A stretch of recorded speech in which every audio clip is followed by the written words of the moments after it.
Ok, eh bien c'est parti, on va y aller. Donc bienvenue dans ce tout premier webinaire qui est fait par Moz à Little Agence, donc par moi, Mélanie Osgana, où je vais vous donner les 3 conseils pour toucher vos clients de manière efficace et performante.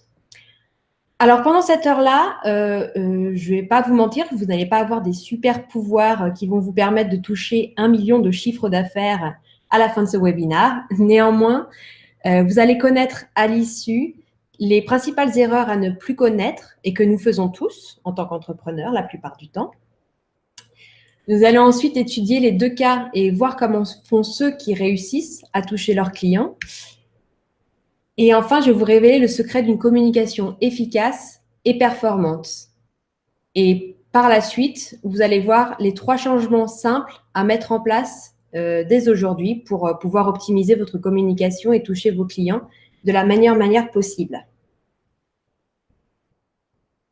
À la fin du webinaire, j'offre une séance individuelle d'1 heure en ligne sur le mois de mars. Les dates seront encore à préciser. Et vous aurez également tout un tas d'exercices à faire pour vous aider à faire le point sur votre propre situation. Donc, tout ça, je vous les enverrai à la fin de ce petit webinaire. Au cas où on se rencontrerait pour la toute première fois, donc je m'appelle Mélanie Osgaller, bienvenue sur mon webinaire.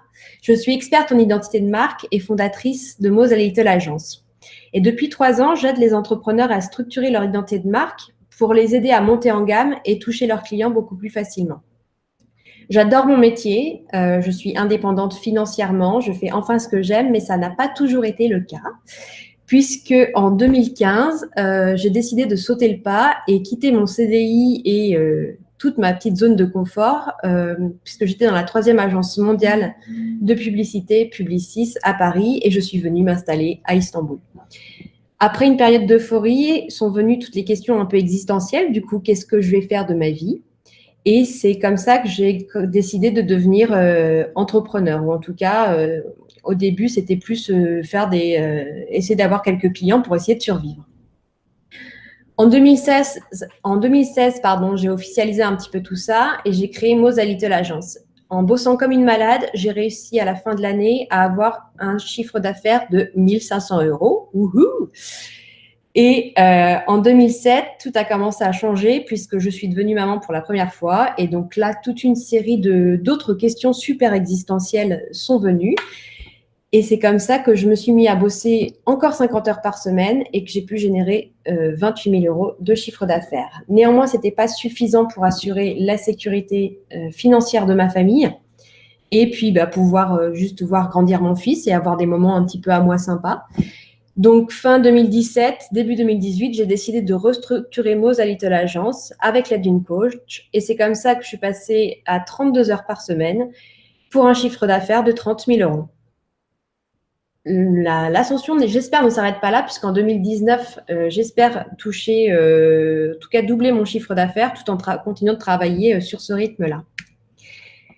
Tout ça pour vous dire que ce n'est pas pour vous donner un curriculum vitae de ma vie et de vous dire comment c'est génial, mais je veux juste vous démontrer que les ingrédients pour monter en gamme sont simplement la persévérance, mais je pense que ça, vous l'avez tous ici, et la bonne méthode. Et la bonne méthode, la bonne nouvelle, c'est que je vais vous la donner juste maintenant. Alors, tout part d'un constat. Quand on est entrepreneur, on a besoin de faire parler de soi de manière crédible et durable, et tout ça, bien sûr, en essayant d'investir son budget de manière efficace. Le problème, c'est qu'on n'a ni le temps, ni les ressources, ni la bonne méthode, ni les bons mots parfois pour que nos clients puissent reconnaître notre offre à sa juste valeur. Si vous êtes là derrière votre écran à m'écouter, c'est que vous avez sûrement à cocher une de ces 4 cases. Cela se traduit souvent par le fait qu'on a l'impression d'être invisible, quel que soit notre moyen de communication. On va souvent dépenser beaucoup en dépenses en publicité sponsorisée type Facebook Ad et le taux de conversion va être très très bas, très très faible. Vous allez arriver à la fin de votre journée complètement épuisé avec peu de récompenses à la fin du mois et vos clients vont vers vos concurrents et parfois peuvent les payer plus cher. Vos clients ne voient pas le bénéfice que vous pouvez leur apporter. Est-ce qu'il vous arrive, par exemple, de générer des contacts avec des prospects mais qu'au final, le taux de conversion était très faible. Ou alors, les personnes que vous arrivez à avoir négociaient vos prix et certains vous ont même dit que vous étiez trop cher. Et la troisième chose, c'est que vous avez vous-même l'impression parfois de partir dans tous les sens, ou en tout cas que votre communication part dans tous les sens. Cela se manifeste très simplement. Est-ce que quelqu'un est capable de me dire ici qu'est-ce qu'il fait clairement dans la vie? Est-ce que vous n'avez pas parfois le sentiment, quand on vous pose cette question, de bafouiller ou alors de répondre quelque chose de différent à chaque fois? Ça, c'est le cas typique.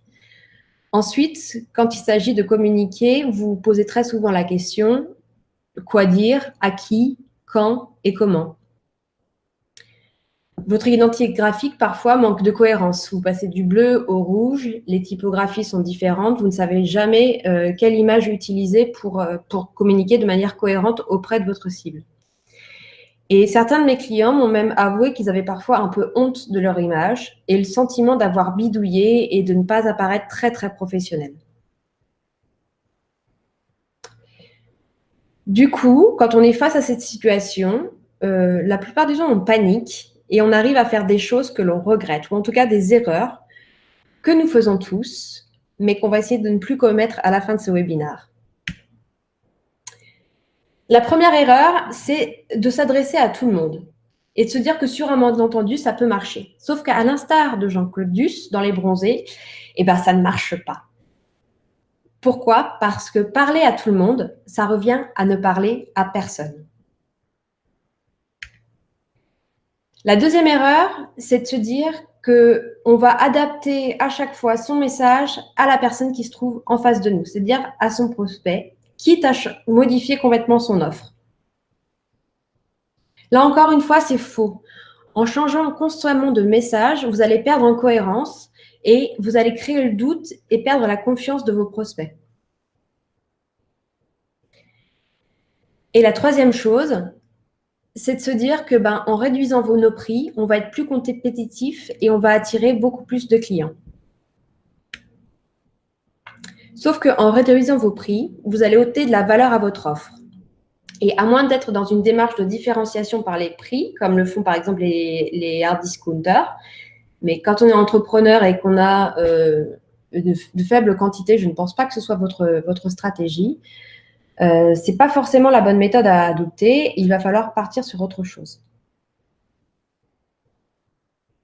Si vous avez des questions pendant le webinaire, n'hésitez pas à les noter et on y répondra à la fin. Ce qui nous amène à voir comment font ceux qui réussissent. Prenons le cas d'Apple, par exemple. Alors, je sais que c'est une grosse entreprise qui ne nous est pas très proche, mais c'est un cas d'école et ça me semblait intéressant de vous en parler un petit peu. Comment Apple arrive à vendre des produits, même très, très chers, à travers le monde entier? Est-ce que c'est parce que leurs produits sont techniquement extraordinaires? Alors, je ne suis pas spécialiste de la question technique des iPhones, mais en l'occurrence, Samsung font de très, très bons produits très compétitifs. Donc, la réponse est non. Ils ont du coup peut-être démarré avec un budget marketing qui était colossal. Alors, effectivement, le budget marketing d'Apple aujourd'hui est énorme et bien au-delà de ce que nous possédons nous-mêmes. Mais au début, ils ont commencé dans un garage, donc ils ne se sont pas démarqués face à ça forcément. En fait, Apple, ils créent leur différenciation parce qu'ils inspirent. Les clients, ils ne vont pas acheter un téléphone ou un ordinateur portable. Ce que les clients Apple vont acheter, ça va être la valeur que va représenter la marque. Son côté avant-gardiste, l'innovation, le design, le fait qu'il bouscule le statu quo. En achetant un produit Apple, les personnes vont acheter l'image que ce produit va renvoyer d'eux-mêmes. Un client Apple ne va pas avoir les mêmes besoins qu'un client Samsung. En tout cas, posséder un Apple, ça ne veut pas dire la même chose que posséder un Samsung. Ça ne veut pas dire forcément qu'on est mieux, mais on ne transmet pas les mêmes valeurs. Ensuite, Apple met le bénéfice client au cœur de leur stratégie globale. C'est-à-dire que le design, le côté très user-friendly de leur application est pensé à la base dès la stratégie marketing. Et enfin, Apple assume complètement son positionnement. Le positionnement, c'est un concept fort, c'est une politique. En affichant des prix très hauts, en affichant tout ce côté design, innovation et image, et en restant sur cette ligne cohérente depuis des décennies, Apple arrive à maintenir son haut niveau et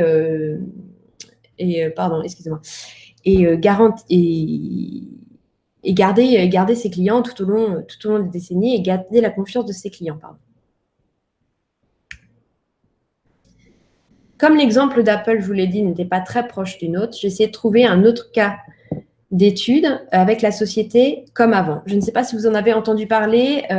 Ils ont fait une grosse campagne de publicité en 2018, il me semble, sur Internet. Comme Avant, en fait, c'est une toute petite société familiale qui est basée à Marseille et qui crée des cosmétiques naturels artisanaux à partir de matières biologiques. Clairement, ils surfent sur le côté « c'était mieux avant » et profitent de toute la médiatisation négative qu'il y a eu sur les produits industriels et tous les produits que l'on met dedans pour se démarquer et se vendre. Alors, comment est-ce qu'une petite marque artisanale familiale comme la société Comme Avant, qui est basée à Marseille, arrive à vendre ses produits alors qu'ils n'ont clairement pas le même budget marketing que Apple? Eh bien déjà, la société Comme Avant a basé toute sa stratégie sur ses valeurs d'authenticité et familiale, ce qui va rassurer le client. Donc, bien sûr, on a en photo un bébé, un papa, une maman, même une mamie. Donc, du coup, le client a confiance et va pouvoir acheter les produits Comme Avant. Ça ne suffit pas. Ils ont également mis en place toute une communication digitale et segmentée via des influenceurs sur le web. Ils ont envoyé tous leurs produits pour les faire tester aux personnes qui s'adressaient directement à leur public niche, c'est-à-dire leurs clients idéaux, et ont eu des avis favorables et ont bénéficié en fait de tous ces blogs qui étaient sur le net pour pouvoir créer le buzz autour de leur marque. Alors, quel va être le point commun, quels sont les points communs entre la société Apple, grosse multinationale américaine, et la petite PME française Comme Avant? Eh bien, les points communs de ces deux sociétés sont avant tout un positionnement très clair. Comme j'ai dit, le positionnement, ça va être un concept fort. Ensuite, ils font en sorte que leurs clients voient très clairement le bénéfice qu'ils vont avoir en achetant leurs produits ou leurs services. Et enfin, ils vont inspirer leurs clients par une raison d'être très forte. Et c'est en inspirant leurs clients que leurs clients vont pouvoir par la suite passer à l'action. Leurs clients achètent leurs produits. Et non seulement ils achètent leurs produits, mais en plus, ils sont contents d'acheter. Et du coup, ils deviennent ambassadeurs de la marque, en parlent à d'autres personnes, et ainsi de suite. En d'autres termes, ils ont créé une stratégie de marque. Alors, quel est le secret de la marque? Mettons-nous un petit peu à la place de nos clients. Et c'est assez facile parce que nous sommes nous-mêmes consommateurs. Qu'est-ce qui intéresse un client? Ce qui intéresse le client, ça va être le bénéfice qu'il va tirer de votre produit ou de votre service, pas le produit ou le service en soi.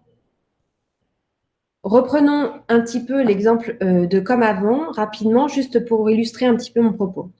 Si je vous dis, nous produisons des cosmétiques naturels et artisanaux sans perturbateurs endocriniens. C'est compréhensible, ça donne envie si on a envie de trouver une alternative à des produits industriels. Néanmoins, ça ne génère pas l'émotion. Par contre, si je vous dis, nous aidons les personnes qui ne croient plus aux cosmétiques industriels à protéger leur peau avec des produits sains et efficaces, utilisés depuis la nuit des temps par nos aïeux.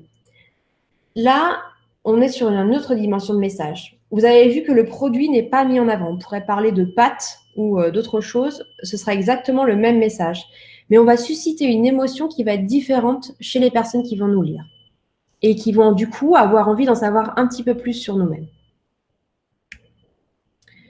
Souvenez-vous, les gens n'achètent pas ce que vous faites, mais pourquoi vous le faites. C'est Simon Sinek qui le dit et je vous invite à regarder sur YouTube. Il a un très bon TEDx qui est fait sur le sujet, à savoir mettre le pourquoi en avant. La solution, c'est que pour que vos clients voient le bénéfice que vous leur apportez, il faut augmenter la valeur perçue de votre offre. La valeur perçue, c'est-à-dire l'image qu'ils ont de vous-même. Comment on va augmenter la valeur perçue de son offre? Eh bien, en créant une marque. Juste une petite minute mémo. Une marque, c'est ce qui constitue un signe ou un ensemble de signes reconnaissables par les consommateurs, vos futurs clients, et qui vont créer de la valeur sur un marché pour vous-même. C'est-à-dire, on va avoir dedans des logos, des valeurs, des mots-clés, des éléments graphiques, des éléments sonores. C'est comme ça que Dim s'est tout à fait démarqué par juste quelques notes. Tout ça, c'est une marque. L'identité de marque, ça va être la façon dont la marque souhaite être perçue. C'est là qu'on va pouvoir avoir un levier d'action. À l'inverse, l'image de marque, c'est déjà l'image qu'ont vos futurs clients, vos prospects de vous-même. Là, l'action n'est plus possible. Alors, pourquoi élaborer une marque et en quoi ça va nous aider à communiquer de manière efficace et performante? Eh bien déjà, se baser sur une stratégie de marque, ça va permettre de vous guider dans les décisions stratégiques importantes. En ayant une ligne de conduite claire, vous n'allez plus perdre de temps à vous poser 3 milliards de questions et de prendre une décision. Ça va être en quelque sorte votre boussole qui va vous aider à avancer et à communiquer de manière beaucoup plus efficace et performante. Ensuite, vous allez garantir la cohérence de vos actions. Plus une marque est cohérente, plus on augmente la performance. Vous allez enfin devenir visible auprès de vos prospects. Pourquoi? Car votre message sera clair et facile à comprendre. J'ai juste une petite anecdote pour illustrer ce propos. Juste après avoir structuré ma société il y a 1 an, j'étais en train de dîner avec des amis et l'une d'entre elles m'a demandé, du coup, qu'est-ce que tu fais maintenant qu'est-ce que tu fais dans la vie? La fameuse question existentielle dont je parlais tout à l'heure. Eh bien, j'ai réussi en une phrase à lui dire de manière très claire ce que je faisais. Et sa réponse a été immédiate. Elle m'a dit « Oh, mais je comprends tout à fait maintenant ce que tu fais. Avant, je ne comprenais pas du tout. Là, maintenant, c'est très clair. » Et bien, figurez-vous que 4 mois après, cette même personne a signé avec moi pour un de mes forfaits. Elle est devenue ma cliente. Si je n'avais pas travaillé sur mon message de manière très claire, en 1 seconde, tout aurait pu basculer et ça ne serait jamais devenue ma cliente. Donc, devenir visible auprès de vos prospects par un message clair et facile à comprendre. Ensuite, vous allez gagner la confiance de vos futurs clients. Puisque l'image perçue va devenir fiable et intègre, du fait de votre cohérence et de la répétition de vos messages, vous allez éviter de casser vos prix ou de les négocier. Vos clients vont acheter vos produits ou votre service, ils vont être contents de l'avoir, et non seulement ils vont être contents, mais en plus, ils vont parler de vous de manière positive, ce qui va faire qu'une personne va pouvoir vous en ramener 10. Et enfin, cerise sur le gâteau, c'est que en partant sur une stratégie de marque, vous allez limiter vos investissements financiers. C'est-à-dire qu'au lieu de concentrer vos coûts sur la diffusion, donc payer des Facebook Ads ou autres, vous allez concentrer les coûts sur la production de votre message et de votre identité. Bien sûr, ça va demander un investissement en termes de temps, mais néanmoins, vous aurez un retour sur investissement à moyen terme. Donc là, vous êtes super convaincu et vous me dites donc, mais comment on crée une marque puisqu'on est là pour ça? Eh bien, comment on crée une marque? La première chose, c'est qu'il faut établir les fondations de sa marque. J'aime à dire qu'une marque, c'est un petit peu comme une maison. Vous allez d'abord acheter le terrain et pour que cette maison soit solide, il va falloir élaguer en fait tout le terrain pour pouvoir construire les fondations et les piliers qui vont soutenir votre maison. Pour cela, vous allez devoir commencer par faire une introspection pour comprendre qui vous êtes et comprendre votre environnement. Vos clients ne pourront pas avoir une vision claire de votre message et de qui vous êtes si vous-même, vous n'êtes pas au clair avec ce que vous proposez et ce que vous avez de mieux à proposer. Donc, la première chose, faire une introspection sur soi-même. Ensuite, il faut connaître votre audience. Donc, qui ils sont, qu'est-ce qu'ils veulent pour pouvoir être en mesure de créer un contenu de communication en lien avec leurs attentes. Une fois que vous savez qui vous êtes et que vous connaissez votre audience, vous allez pouvoir élaborer la plateforme de marque, c'est-à-dire écrire votre histoire et celle qui va pouvoir inspirer vos clients. Quels vont être votre objectif? Quelle est votre vision à long terme? Quelles sont vos valeurs? Quel est votre positionnement? Quelle est votre personnalité? Quels vont être votre argument unique, c'est-à-dire votre message? Tout cela va vous servir à structurer votre image, à structurer votre identité et inspirer vos futurs clients. Et une fois que tout ça est clair pour vous, eh bien, vous allez pouvoir trouver les mots qui vont traduire vos valeurs et qui vont résonner chez vos clients. La deuxième étape va être de marquer visuellement votre différence. Votre client va accepter d'en savoir un petit peu plus auprès de vous en 1 seconde. Il ne faut pas manquer ce coche. Généralement, cela se fait sur l'aspect visuel. Il va falloir créer une identité graphique qui va être homogène et en adéquation avec les valeurs de votre marque et le marché que vous représentez également. Et la troisième chose, ça va être d'établir une stratégie de communication sur le long terme afin de garantir la cohérence et l'efficacité de vos messages.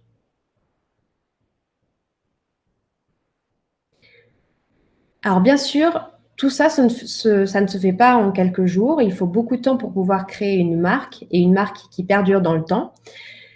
Néanmoins, comme je vous l'ai promis, je vais vous donner les 3 premiers conseils à appliquer dès maintenant, ou en tout cas à la fin du webinaire, pour pouvoir optimiser votre communication et votre visibilité auprès de vos clients. Le premier conseil, ça va être de vous assumer.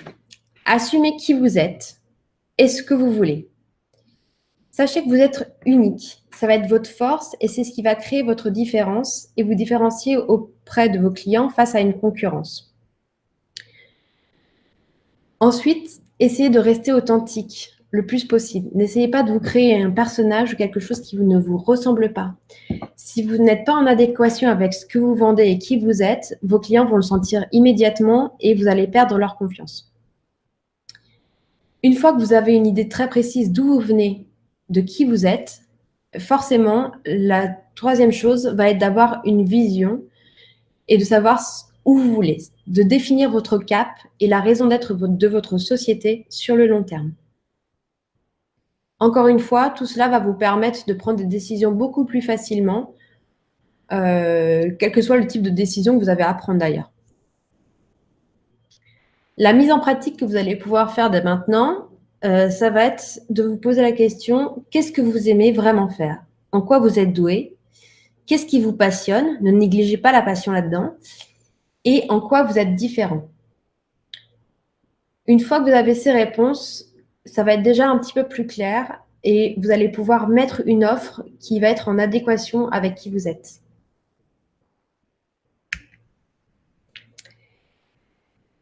La deuxième chose, ça va être de remettre le client au cœur de votre stratégie. Je le vois avec beaucoup de mes clients qui suivent les forfaits d'accompagnement. Ils ont tendance à vendre leurs produits et leurs services, mais à oublier quel va être le réel besoin de leurs clients. Avant tout, n'oubliez pas de segmenter. Parler à tout le monde, c'est ne parler à personne. Je sais que ça peut être assez effrayant de se dire qu'on va s'adresser à un seul type de personne, mais au contraire, vous n'allez pas vous fermer des portes, vous allez juste concentrer votre message sur un seul type de client. Et en concentrant ce message, vous allez gagner en performance. Vous allez devoir également définir le client idéal, c'est-à-dire la personne qui a un réel besoin de votre solution, qui va être contente de travailler avec vous, qui va réellement bénéficier et avoir un résultat à la fin de votre service ou en un accédant à votre produit et qui va être tellement contente qu'elle va pouvoir vous recommander. Pour cela, vous allez devoir vous mettre en empathie, vous mettre à la place de votre client. Posez-vous la question, quels sont ses problèmes réels? Quels sont ses besoins? Et non seulement vous mettez à sa place, mais le mieux est encore de leur poser directement la question. Peut-être vous avez des anciens clients avec qui vous avez eu ce feeling. N'hésitez pas à envoyer un questionnaire pour leur poser directement ces questions. Quels ont été leurs problèmes avant d'avoir travaillé avec vous et quels étaient leurs besoins. Et enfin, le dernier, c'est de savoir dire non aux clients qui ne sont pas des clients idéaux. Encore une fois, je sais que c'est quelque chose qui est très difficile à faire. Néanmoins, en filtrant vos clients et en travaillant qu'avec ceux qui vont vous apporter quelque chose, vous gagnez du temps et vous gagnez un temps non négligeable pour développer encore plus d'éléments marketing qui vont vous permettre d'être visible auprès des gens qui ont vraiment besoin de votre solution et qui vont être prêts à payer votre produit ou votre service à sa juste valeur. Pour vous aider à mettre votre client au cœur de votre stratégie, la manière la plus simple va être de créer un portrait robot de votre client idéal. Dans la fiche pratique et les exercices que je vais vous envoyer à la fin du webinaire, il y a tout un tas de questions qui vont vous permettre de définir le portrait robot, le persona, comme on l'appelle en jargon marketing, et vous aider dans cette démarche-là. Et la troisième chose, ça va être, comme Johnny, de soigner votre entrée par une phrase d'accroche qui va être simple et claire. Je vous conseille même de la connaître par cœur pour pouvoir la ressortir à chaque fois qu'on vous pose la question « Qu'est-ce que tu fais dans la vie ? Qu'est-ce que tu fais ?» ou à chaque fois que vous avez à écrire un post ou juste vous présenter sur votre site internet ou sur votre page Facebook. Ensuite, mettez en place une identité visuelle, si possible avec un professionnel. Et si vous ne pouvez pas le faire avec un professionnel, essayez de rester le plus simple possible. Et surtout, le plus cohérent. Il faut savoir que vous allez être vu au moins 7 fois avant d'être réellement visible par votre client. Ce qui veut dire, n'hésitez pas à répéter et votre message et votre post. Vous aurez sûrement l'impression de dire toujours la même chose. Néanmoins, vos clients, ce sera peut-être la première fois, en tout cas vos futurs clients, ce sera peut-être la première fois qu'ils vous verront. Donc, n'hésitez pas à répéter, vous créez encore plus de cohérence. Pour mettre ça en pratique, eh bien, je vous suggère d'écrire en une phrase, votre positionnement, c'est-à-dire qui vous êtes, à qui vous proposez, qui est-ce que vous aidez, et quelle problématique vous proposez de résoudre avec votre service ou votre produit. Il y a une phrase type dans les exercices que je vous ai fournis, donc n'hésitez pas à regarder et à faire cet exercice qui est vraiment magique, croyez-moi. Ensuite, vous allez créer votre mini-charte et vous pouvez également créer une petite valise de quelques mots que vous allez pouvoir répéter, qui vont être des mots-clés qui vont vraiment faire la différence et qui vont retentir chez votre client.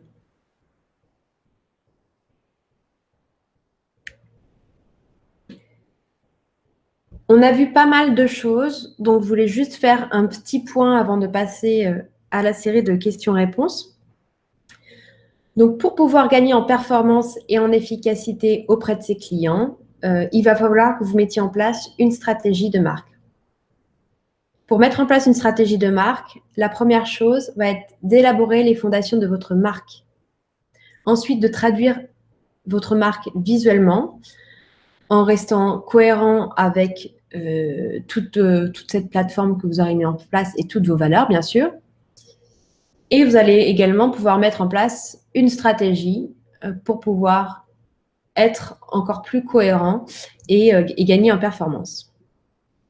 Et la deuxième chose, c'est les 3 actions à mettre en œuvre dès maintenant. Ça va être comprendre qui vous êtes et comprendre votre environnement, mettre vos clients au cœur de votre stratégie et avoir avec vous une phrase d'accroche très simple et qui dit l'essentiel sur ce que vous avez à proposer pour pouvoir la dégainer dès que vous voyez une personne qui pourrait être susceptible d'être intéressée sur votre produit ou votre offre.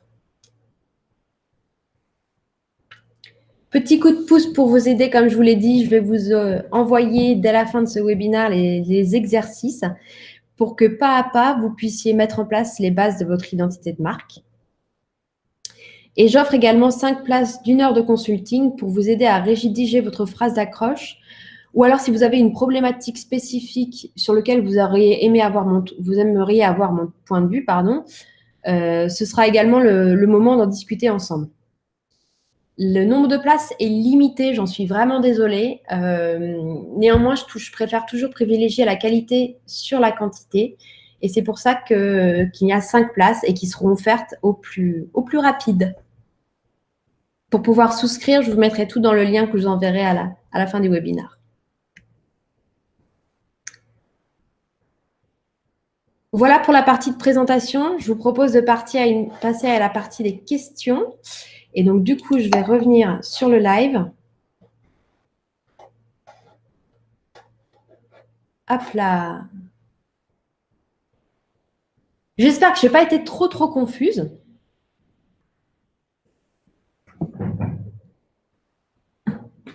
Si vous avez des questions, c'est à vous. Il y a la petite boîte de ce côté-là qui est disponible. N'hésitez pas à les écrire. Je crois qu'il y a un tout petit délai. Ouh là là. Voilà, je vais arrêter le partage. Me revoilà. Bonjour, bonjour.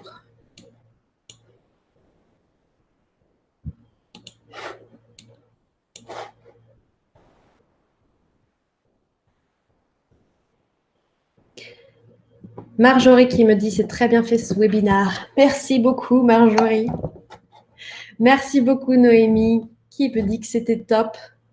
Vous êtes au top les filles. J'espère que je vous aurai aidé. En tout cas, à y voir un petit peu plus clair.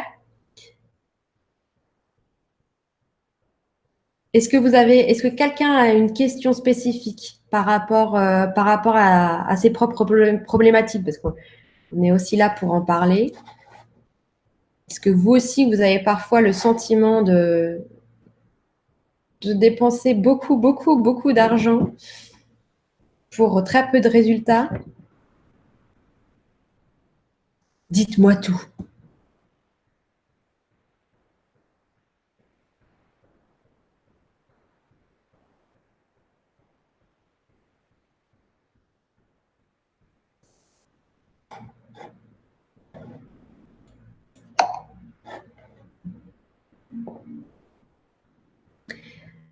Alors, question de Noémie.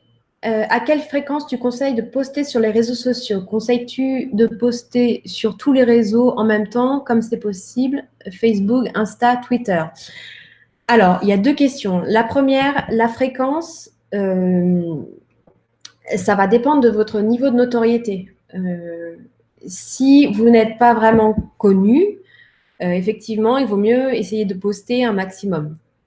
Si vous commencez à avoir de générer des clients de manière assez régulière, vous pouvez vous permettre de poster un petit peu moins. Néanmoins, la première étape quand on communique, c'est de générer un maximum de notoriété. Donc, oui, poster un maximum de choses sur les réseaux sociaux, mais un contenu qui va être pertinent.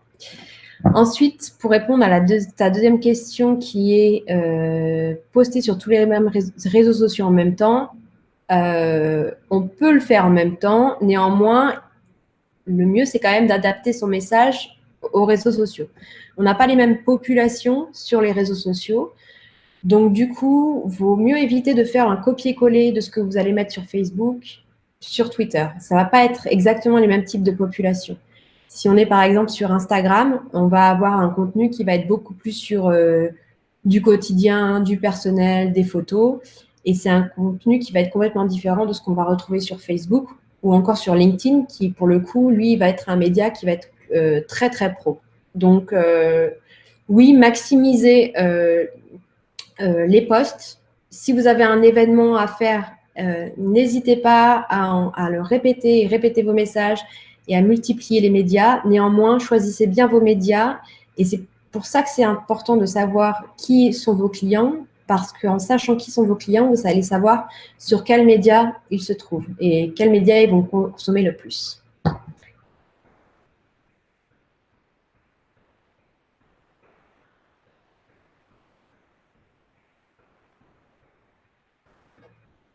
Est-ce que quelqu'un souhaite en profiter pour avoir une autre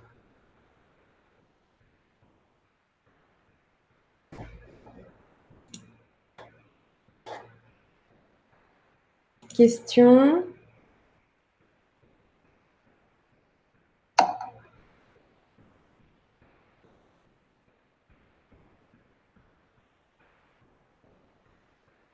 Ok, il y a un petit délai, du coup, j'en suis désolée.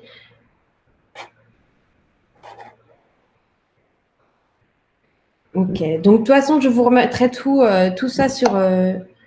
Ah, une question de Marjorie. Quel outil utilises-tu pour tes super newsletters? Alors, merci beaucoup pour ce compliment. J'ai changé récemment, en fait, de logiciel pour les newsletters. Avant, j'étais sur Mailchimp, qui était gratuit.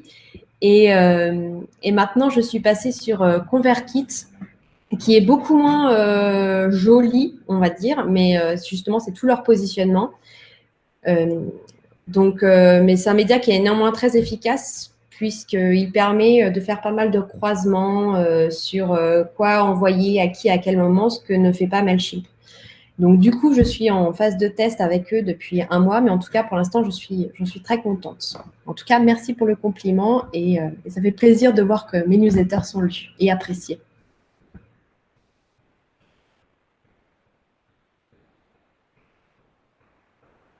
Une dernière question?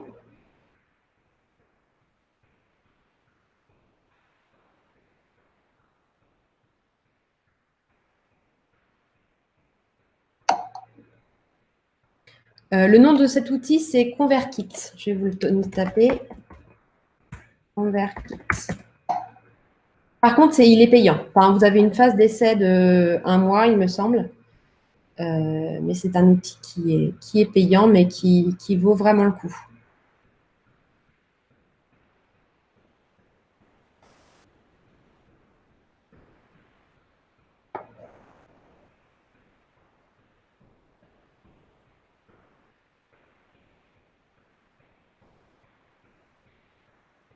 Bon, en tout cas, j'espère que ce webinaire vous a plu, qu'il vous a apporté un petit peu de clarté.